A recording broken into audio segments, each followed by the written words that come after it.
Doctor ইউনূসকে নিয়ে শেখ হাসিনার বক্তব্যে নয়া বিতর্ক। এবং সর্বশেষ জানাবো নির্বাচনে বড় জয়ের টার্গেটে জামায়াতের কৌশল। এতক্ষণ শুনছিলেন সংবাদ শিরোনাম, এবার বিস্তারিত। ডক্টর ইউনূসকে নিয়ে শেখ হাসিনার বক্তব্যে নয়া বিতর্ক। সম্প্রতি অনলাইনে ছড়িয়ে পড়া একটি ভিডিওতে দাবি করা হয়েছে বাংলাদেশের সাবেক প্রধানমন্ত্রী শেখ হাসিনা ভারতে অবস্থান করে দেশের রাজনৈতিক পরিস্থিতি উত্তপ্ত করার চেষ্টা করছেন। তিনি সামাজিক যোগাযোগ মাধ্যমে সেনা অভ্যুত্থানের উস্কানি দিচ্ছেন এবং এসব বক্তব্য আওয়ামী লীগ পরিচালিত পেজ ও গ্রুপগুলোতে ছড়িয়ে দেওয়া হচ্ছে। শেখ হাসিনা আন্তর্জাতিক অপরাধ ট্রাইব্যুনাল সম্পর্কেও বিতর্কিত মন্তব্য করেছেন। তিনি অভিযোগ করেন ট্রাইব্যুনালের বিচারক, প্রসিকিউটর ও আইনজীবীরা জামায়াতপন্থী এবং চিফ প্রসিকিউটর তাজুল ইসলাম একসময় আসামি পক্ষের আইনজীবী ছিলেন। একই সঙ্গে তিনি আইনের পরিবর্তনকে অবৈধ আখ্যা দিয়ে বলেন, বিচার চলমান থাকা অবস্থায় আইন সংশোধন বেআইনি। সশস্ত্র বাহিনীর সম্পর্কেও তিনি বক্তব্য দেন, যেখানে দাবি করা হয় তাদের জন্য আলাদা আইন রয়েছে এবং বিচারের ক্ষেত্রে সেনা আইনের বাইরে যাওয়ার সুযোগ নেই। এর প্রেক্ষিতে ভিডিওতে 2014 সালের নারায়ণগঞ্জের 7 খুনের মামলার কথা উল্লেখ করে বলা হয়, যেখানে সেনা কর্মকর্তা থাকাকালীন সময়ে অভিযুক্ত তারেক সাঈদকে বেসামরিক আদালতে বিচার করা হয়েছিল। শেখ হাসিনা ভিডিওতে দুঃখ প্রকাশ করে বলেন, তিনি দেশের আর্থ সামাজিক উন্নয়নে অবদান রেখেছেন, কিন্তু মানুষ তা মূল্যায়ন করছে না।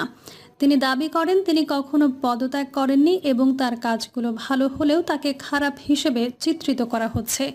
ডক্টর মোহাম্মদ ইউনূসকে উদ্দেশ্য করে তিনি বৈষম্যমূলক আন্দোলন ও দলীয়করণের অভিযোগ তোলেন।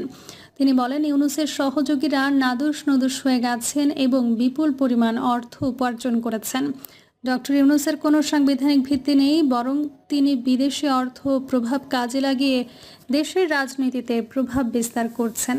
বলা হয় তার ব্যক্তিগত সম্পদের পরিমাণ 1000 কোটি টাকার বেশি জানিয়ে প্রশ্ন তোলা হয়েছে।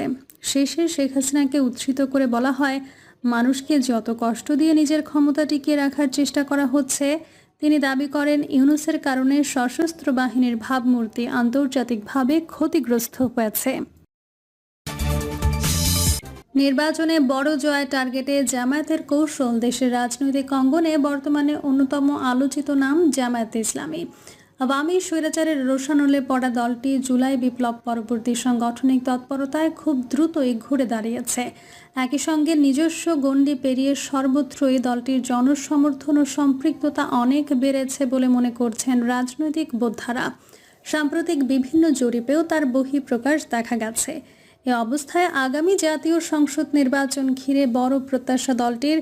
সেই লক্ষ্যে নানামুখী সর্বোচ্চ কৌশল নিয়ে এগোচ্ছে দলটি। জানা গেছে, বৃহত্তর কৌশলের অংশ হিসেবে দলের ভেতর ও বাইরের বিভিন্ন পেশার বিশিষ্টজনদের সমন্বয়ে প্রার্থিতাকে ইনক্লুসিভ করার পরিকল্পনা নিয়েছে জামায়াতের হাইকমান্ড। যোগ্য হলে অমুসলিমদেরও প্রার্থী রাখার চিন্তা আছে দলটির। এছাড়া সরকার গঠনের মতো সংসদের সংখ্যাগরিষ্ঠতা অর্জনে ইসলামী ও সমমনা বিভিন্ন দলের ভোট এক বাক্সে আনতে নির্বাচনে আসন সমঝোতারও প্রক্রিয়া চলছে। এক্ষেত্রে সর্বোচ্চ ছাড় দেওয়ার চিন্তা রয়েছে তাদের। এর আগে নিজেদের মতো করে প্রাথমিকভাবে ঘোষিত প্রার্থীরা মাঠে তৎপরতা চালিয়ে যাচ্ছেন।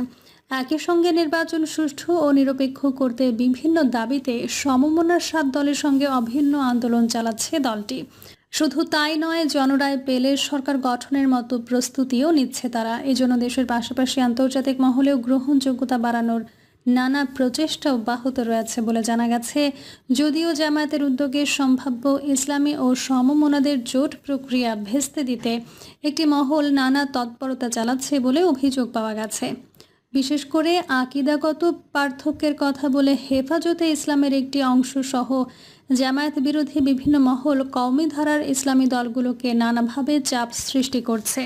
রাজনৈতিক প্রধান প্রতিদ্বন্দ্বী বিএনপিও তাদের সম্ভাব্য জোটে অনেককে টানার চেষ্টা চালাচ্ছে। তবে তৃণমূলের চাওয়া ও চাপ সহ বৃহত্তর স্বার্থে ইসলামী ও সমমনাদের অনেকেই আসন সমঝোতার বিষয়ে জোট গড়ার ব্যাপারে মানসিকভাবে অনড় আছেন বলে জানা গেছে। সূত্রমতে আগামী নির্বাচনের জন্য জামায়াতের দলীয় সব প্রস্তুতি বেশ জোর গতিতে চলছে। তবে এইসব প্রস্তুতির পাশাপাশি তাদের মূল টার্গেট নির্বাচনটা যেন সুষ্ঠু ও নিরপেক্ষ হয়। এজন্য প্রয়োজনীয় সংস্কারের জন্য জুলাই সনদের আইনি ভিত্তি দিয়ে সেই অনুযায়ী নির্বাচন, পিআর পদ্ধতি চালু, লেভেল প্লেইং ফিল্ড নিশ্চিত সহ 5 দফা দাবি নিয়ে রাজপথে আন্দোলন চালিয়ে যাওয়া হচ্ছে। সংশ্লিষ্টরা জানান, দীর্ঘ আওয়ামী স্বৈরশাসনের জুলুম নির্যাতনের শিকার সাধারণ মানুষ ২৪শে জুলাই বিপ্লবের পর রাজনীতিতে গুণগত পরিবর্তন দেখাতে চায়। তারা আর গুম, খুন, সন্ত্রাস, দুর্নীতি, চাঁদাবাজি ও লুটপাট দেখতে চান না। সংশ্লিষ্টরা জানান, দীর্ঘ আওয়ামী স্বৈরশাসনের জুলুম নির্যাতনের শিকার সাধারণ মানুষ ২৪শে জুলাই বিপ্লবের পর রাজনীতিতে গুণগত পরিবর্তন দেখতে চায়। তারা আর গুম, খুন, সন্ত্রাস, দুর্নীতি, চাঁদাবাজি ও লুটপাট দেখতে চান না। এজন্য সংশ্লিষ্ট দলগুলোর ঐক্যের মাধ্যমে একটি সরকার গঠিত হোক। সাধারণ ও ধর্মপ্রাণ মানুষের এটাই চাওয়া। এমন পরিস্থিতিতে আগামী নির্বাচন ঘিরে বিভিন্ন জরিপে দেশের সবচেয়ে বড় ইসলামী দল জামায়াত ইসলামীর প্রতি মানুষের সমর্থন বেড়েছে। সম্প্রতি ডাকসু ও জাকসু নির্বাচনে ইসলামী ছাত্র শিবিরের ভূমিধস বিজয়ে সংশ্লিষ্টদের সেই প্রত্যাশা ও আস্থা আরও জোরদার হয়েছে। এই জনসমর্থন কাজে লাগিয়ে কাঙ্ক্ষিত ফল ঘরে তুলতে নানা কৌশল নিয়ে কাজ করছে জামায়াত। নির্বাচনী কৌশল সম্পর্কে জানতে চাইলে জামায়াত ইসলামের সেক্রেটারি জেনারেল অধ্যাপক মিয়া গোলাম পরোয়ার আমার দেশকে বলেন, সব ইসলামী ও দেশপ্রেমিক কিছু দলের সঙ্গে আমাদের নির্বাচনী ঐক্য প্রক্রিয়া নিয়ে কথাবার্তা হচ্ছে। আমরা এই ক্ষেত্রে অনেক সম্ভাবনা দেখছি। তিনি বলেন, নির্বাচনী ইস্যুতে একটি অভিন্ন ইস্যুতে আমরা এগোচ্ছি। এটাই একটি ঐক্যের প্রক্রিয়ায় রূপ নেবে ইনশাআল্লাহ। শরিকদের সঙ্গে আসন সমঝোতায় সর্বোচ্চ ছাড় দেওয়া হবে জানিয়ে গোলাম পরোয়ার বলেন, ঐক্যের স্বার্থে যতটা সম্ভব সবাইকেই ছাড় দিতে হবে। সেটা কত সংখ্যক হবে তা কাজ শুরু হলে বলা যাবে। বড় জয়ের টার্গেট ও জনরায় পেলে সরকার গঠনের প্রস্তুতি প্রসঙ্গে জামায়াতের সেক্রেটারি জেনারেল বলেন, জনগণ যদি আমাদের পক্ষে রায় দেয়, আল্লাহর রহমত হলে রাষ্ট্র কিভাবে পরিচালনা করব, জনগণের সেবায় কিভাবে নিয়োজিত রাখব, সেই প্রস্তুতি আমাদের কাছে। আকীদাগত পার্থক্যের কথা বলে জামায়াতের সঙ্গে ঐক্যে একটি মহলের আপত্তি প্রসঙ্গে গোলাম পরোয়ার বলেন, এটা প্রথাগত ও কিছু অসত্য তথ্যের ভিত্তিতে চালু আছে। কিছু ভিন্ন মত পার্থক্য তো থাকবেই, তবে মৌলিকভাবে ইসলামের মূল চিন্তা এবং আহলে সুন্নাত ওয়াল জামায়াতের ভিত্তিতে চিন্তা আকীদাই আমাদের আকীদা। এ নিয়ে কিছু মানুষ অপপ্রচার চালায়। ভোটের মাঠে তৎপরতা প্রসঙ্গে তিনি বলেন, আমরা মানুষের কাছে যাচ্ছি, সভা সমাবেশ করছি। আমরা রাষ্ট্র পরিচালনার দায়িত্ব পেলে দেশ কিভাবে চালাবো সেই ধারণা মানুষকে দিচ্ছি। ন্যায় বিচার, ব্যবসা বাণিজ্যের সুষ্ঠু পরিবেশের আশ্বাস দিচ্ছি। প্রার্থী মনোনয়নে বৈচিত্র্য আনার কথা জানিয়ে তিনি বলেন, আমরা ইনক্লুসিভভাবে প্রার্থিতার ক্ষেত্রে সরকারের সাবেক পদস্থ আমলা, সেনাবাহিনীর সদস্য, বড় আলেম, এমনকি কোনো এলাকায় যদি অমুসলিমকেও যোগ্য হিসেবে পেয়ে যাই তাহলে তাদেরকেও নেব। আমরা সবাইকে ধারণ করেই একটি নির্বাচনে যেতে চাচ্ছি যেন সংসদ খুব দক্ষ ও যোগ্য হয়। সূত্রমতে আগামী জাতীয় নির্বাচনে ভোটের বিভিন্ন কাজে দায়িত্ব পালনের জন্য দলীয় নেতাকর্মী প্রস্তুত করছে জামায়াত।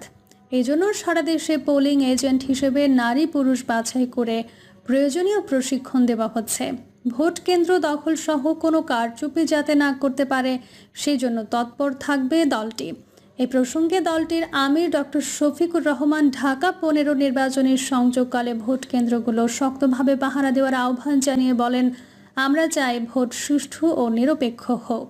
সেই ভোটে যেই পাশ করবে আমরা তাকে অভিনন্দন জানাবো। কিন্তু যদি কেউ ভোট ডাকাতি করতে আসে তাহলে তার হাত ভেঙে দেওয়ার জন্য তৈরি থাকতে হবে। সূত্রমতে অভিন্ন আন্দোলন ঘিরে জামায়াত সহ 7টি দল এখন অনেক কাছাকাছি। এর মধ্যে রয়েছে ইসলামী আন্দোলন, খেলাফত মজলিস, বাংলাদেশ খেলাফত মজলিস, খেলাফত আন্দোলন, নিজামে ইসলাম পার্টি, জাতীয় গণতান্ত্রিক পার্টি। এর বাইরে এনসিপি, এবি পার্টি, গণ অধিকার পরিষদ সহ বিভিন্ন দলের সঙ্গেও জামায়াত নেতাদের যোগাযোগ রয়েছে। তবে এসব দল নির্বাচনী জোটের বিষয়ে এখনও কোনো সিদ্ধান্ত নেয়নি বলে জানা গেছে। এখন পর্যন্ত কোনো সিদ্ধান্ত না হলেও জামায়াত সহ ইসলামী দলগুলোর সঙ্গে আসন সমঝোতা করে ভোট করার টার্গেট চরমোনাই পীরের দল ইসলামী আন্দোলনের। এ বিষয়ে দলের সহকারী মহাসচিব ও কুমিল্লা ৩ আসনের প্রার্থী মাওলানা আহমেদ আব্দুল কাইয়ুম বলেন, নির্বাচনী এলাকায় সবার কথা হলো এবার ইসলামী দলগুলো ঐক্যবদ্ধ হলে জয়ের সম্ভাবনা অনেক। তবে কতটি আসনে তাদের সমঝোতার টার্গেট তা এখনও ঠিক হয়নি। বাংলাদেশ খেলাফত মজলিসের মহাসচিব মাওলানা জালালউদ্দিন আহমেদ বলেন, আমরা কোনো নির্বাচনী জোটের বিষয়ে এখনও সিদ্ধান্ত নিইনি। আপাতত 5 দফা দাবিতে 7টা দল মাঠে আছি। 25 অক্টোবর আমাদের দলের সাধারণ পরিষদ ও মজলিসের শুরার অধিবেশন ডাকা হয়েছে। সেখানে তৃণমূলের বক্তব্য শুনে জোট বা সমঝোতার বিষয়ে সিদ্ধান্ত নেব। এ পর্যন্ত 272 আসনে তারা প্রার্থী দিলেও অন্তত 50 আসনে তাদের সমঝোতা টার্গেট রয়েছে বলে তিনি উল্লেখ করেন। ইসলামী দলগুলোর সমঝোতার ভিত্তিতে নির্বাচনে অংশগ্রহণের সম্ভাবনার কথা জানিয়ে খেলাফত মজলিসের যুগ্ম মহাসচিব অধ্যাপক আব্দুল জলিল জানান, চূড়ান্ত কোনো সিদ্ধান্ত না হলেও আমরা আশাবাদী ইসলামী দলগুলোর আসন সমঝোতার ভিত্তিতে নির্বাচনে নামব। তফসিলের আগে বা পরে আসন সমঝোতার বিষয়টি আলোচনা হতে পারে। কত আসন চাওয়া হবে তা দলের ভেতরে সম্ভাব্যতা যাচাই করে ঠিক করা হবে। খেলাফত আন্দোলনের নায়েবে আমির মাওলানা মুজিবুর রহমান হামিদি বলেন, আমরা একটি ইসলামী জোটের মাধ্যমে নির্বাচনে যাওয়ার ব্যাপারে আশাবাদী। ইসলামী দলগুলোর জোটের বিষয়ে আপাতত কোনো বাধা নেই জানিয়ে তিনি বলেন, আশা করি সময় মতো সব সিদ্ধান্ত হবে। আসন সমঝোতার আলোচনা হলে প্রার্থী চূড়ান্ত করব। প্রিয় দর্শক, এই ছিল এখনকার সর্বশেষ সংবাদ। আপডেট সব সংবাদ পেতে চ্যানেলটি সাবস্ক্রাইব করে বেল আইকনটি ক্লিক করে রাখুন।